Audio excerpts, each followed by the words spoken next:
નમસ્કાર દર્શક મિત્રો, હું છું અજય ભાટિયા અને તમે જોઈ રહ્યા છો ભાટિયા 15 ન્યૂઝ। જોઈએ આજના મુખ્ય સમાચાર। અરવલ્લી જિલ્લાના મુખ્ય મથક મોડાસાથી એક ચિંતાજનક અને તંત્રની આંખ ઉઘડતા સમાચાર સામે આવી રહ્યા છે। મોડાસાનો સૌથી વ્યસ્ત ગણાતો માર્ગ એટલે કે મેન 4 રસ્તાથી મહિલા પોલીસ સ્ટેશન સુધીનો રસ્તો, જે હાલ વાહન ચાલકો માટે મૃત્યુનો માર્ગ બની રહ્યો હોય તેવા દ્રશ્યો સર્જાયા છે। શહેરના હૃદયમાં આ રોડ ઉપર મસ્ત મોટા જોખમી ખાડાઓ સામ્રાજ્ય જમાવીને બેઠા છે।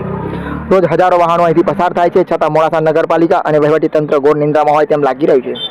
સ્થાનિકોનો આક્ષેપ છે કે રોજબરોજ બાઇક ચાલકો આ ખાડાઓમાં ખાબકે છે અને ઇજાગ્રસ્ત થાય છે। રાત્રિના સમય અને વરસાદના આ માર્ગ જીવલેણ સાબિત થઈ રહ્યો છે। અહીં સવાલ એ થાય છે કે શું તંત્ર કોઈ મોટી દુર્ઘટના કે જાનહાનિની રાહ જોઈ રહ્યું છે? કરોડોના ખર્ચે થતા વિકાસના દાવો શું માત્ર કાગળ પર જ સીમિત છે? રોજ અહીંથી પસાર થતા અધિકારીઓને આ ખાડા કેમ દેખાતા નથી? મોડાસાની જનતા હવે આક્રોશમાં છે અને તાત્કાલિક રોડ રિપેરિંગની માંગ કરી રહી છે। ત્યારે જોવાનું એ રહેશે કે તંત્ર કોઈનો જીવ ગયા પહેલા જાગશે કે પછી દર વખતની જેમ દુર્ઘટના બાદ જ કુંભકર્ણની નિંદ્રામાંથી બહાર આવશે। જોતા રહો અજય એ ભાટિયા સાથે, ભાટિયા 15 ન્યૂઝ, અરવલ્લી, મોડાસા।